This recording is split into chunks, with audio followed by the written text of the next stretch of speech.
Planned 7-hour water outage to affect parts of Ncwane on Sunday.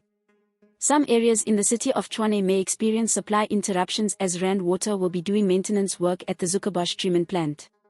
The maintenance is scheduled to take place on Sunday, January 21st.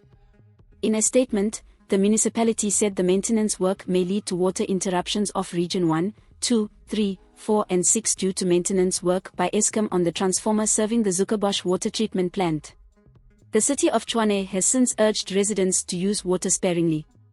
Meanwhile, the city of Tshwane has announced that Eskom will be doing maintenance work in Bronkhorstspruit, which will result in a 13-hour power outage. The maintenance on the distribution network in Bronkhorstspruit is scheduled for Saturday, January 13th from 7 to 2000 hours.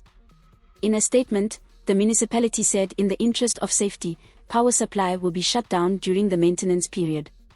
The outage will affect the following areas: Bronkhorstspruit, Ncwane, Kromdraai and Kwaggafontein. Residents have been advised to treat all electricity supply points as live at all times. Please subscribe for more news updates.